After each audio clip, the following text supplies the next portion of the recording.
तो नमस्कार दोस्तों, मेरे चैनल संदीप सिंह ब्लॉग्स में आप सभी का स्वागत है और मेरा नाम है संदीप सिंह। आज की वीडियो में फिर से मैं आपको एक बड़ी प्रेरणास्पद कहानी सुनाना चाहूँगा, जिसको सुन के आप कहीं ना कहीं पर थोड़ा बहुत तो ज़रूर ही प्रेरित होंगे अपने कर्तव्यों की तरफ, अपने काम की तरफ और बहुत सारी चीज़ों की तरफ। तो कहानी बड़ा मज़ेदार है, इंटरेस्टिंग है। तो कहानी पूरी सुने एंड तक, मेरी वीडियो को एंड तक देखें, बस यही आपसे रिक्वेस्ट है। तो कहानी इस प्रकार है कि एक बार एक आदमी होता है जो ज़्यादा पैसे वाला नहीं होता है, ऐसे ही थोड़ा सा गरीब होता है। बहुत मेहनत करता था, सच्चाई से काम करता था, लेकिन एन के एन प्रकार वो पैसा नहीं कमा पा रहा था किसी वजह से। और एक समय ऐसा आता है कि उसका बच्चा, जो बेटा होता है, वो बड़ा भी हो जाता है और इसके मरने की उम्र करीब आ जाती है। मतलब ये बिल्कुल अंतिम क्षणों में ही होता है। तो जब उसको ऐसा आभास हो जाता है कि अब ये नहीं बचेगा और ये इस दुनिया को छोड़ के चला जाएगा, तो ये क्या करता है, अपने बच्चे को अपने पास बुलाता है और उससे बोलता है, उसके सर पे हाथ रख के बोलता है कि बेटा, तूने मेरी बहुत सेवा की है और मैं तुझे कुछ नहीं दे पाया, लेकिन आज मैं अपने अंतिम दिन में मैं तुझे दे के जाता हूँ आशीर्वाद एक।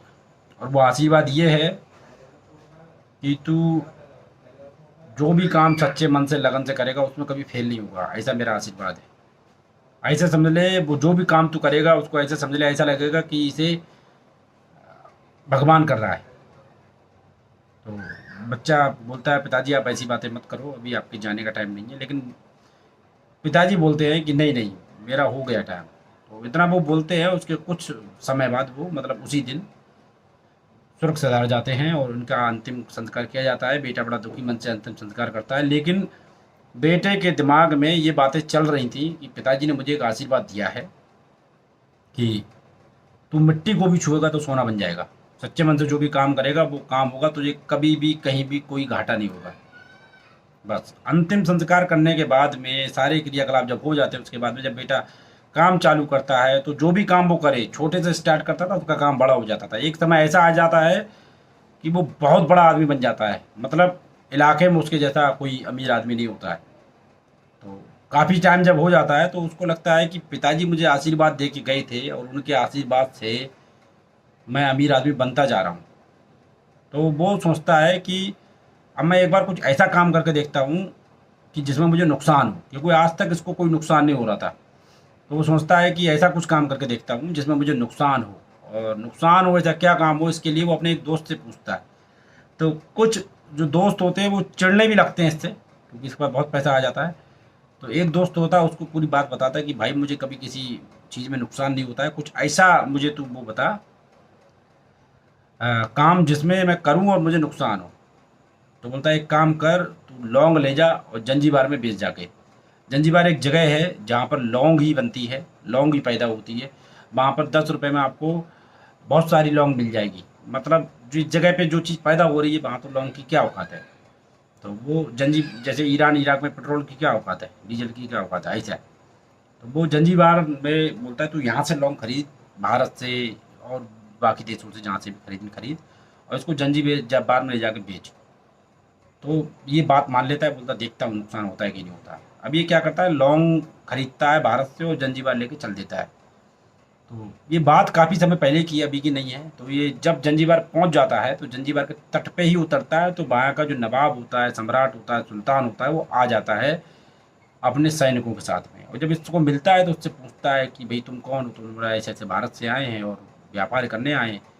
तो वो वहाँ का सुल्तान होता है, तो उसको व्यापारियों की ज़रूरत होती है कि व्यापारी भारत से, विदेश से आएँ और यहाँ आके व्यापार करें, तो कुछ पैसा उनके थ्रू यहाँ आएगा, देश को फ़ायदा होगा।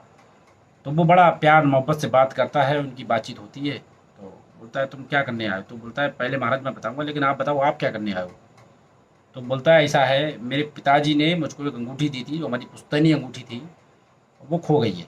तो मैं ये दस्ते को जो लेके आया हूँ, मेरे पीछे ये छन्नी लेके आया है, और ये नदी का रेत छानेंगे पूरा। वो अंगूठी मुझे हर हालत में चाहिए, उन्हें बहुत महंगी थी।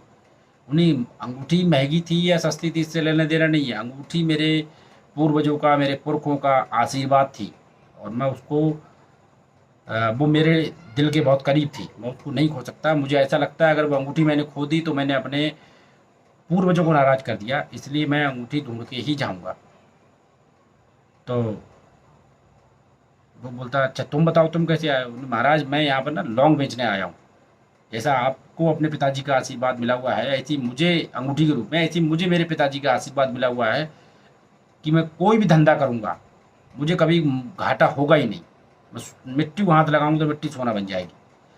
तो वो हंसने लगता है सुल्तान, बोलता है वो तो ठीक है, लेकिन तुम्हें पता होना चाहिए जंजीबार जो है लौंग का देश है, और लौंग का शहर है, देश है, जो भी है, यहाँ पर बहुत ज़्यादा लौंग होती है, तो यहाँ पर तुम्हारी लौंग कौन खरीदेगा? उन्हें महाराज मुझे नहीं पता, मैं घाटे में जाऊँगा तो देखता हूँ नुकसान होता है नहीं होता है। फिर बोलता है लेकिन ठीक है, मैं आज इस चीज़ का भी पता करके लगा लेता हूँ कि मेरी उठाई हुई मिट्टी जो है सोना होगी कि नहीं होगी। तो वो वहीं पड़ी हुई रेत में हाथ मारता है और ऐसे कर करता है, जब गिराता है तो नीचे उसमें अंगूठी निकल के गिर जाती है, वही वाली जो सुल्तान की खो गई थी।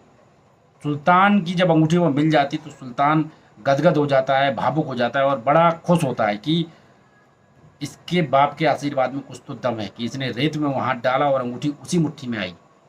तो वो बोलता है अब तू यहाँ से खाली हाथ नहीं जाएगा, मैं तुझे तेरी लौंग की तेरे देश के हिसाब से उचित कीमत दूंगा मुनाफे के साथ में।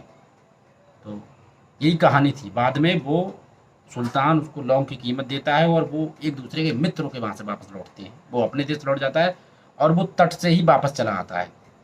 तो उस लड़के को भी समझ में आ चुका था कि मेरे बाप ने जो किया किया, कुछ कर पाए नहीं कर पाए, उनकी मेहनत सफल हुई नहीं हुई, लेकिन मेरे कर्म कुछ भी हो, लेकिन मेरे बाप के जो कर्म थे, जो सच्चाई से उन्होंने मेहनत से काम किया था, और वो जो आशीर्वाद उन्होंने दिया था, वो आशीर्वाद मुझे लगा है और मैं इसकी कद्र करूँगा।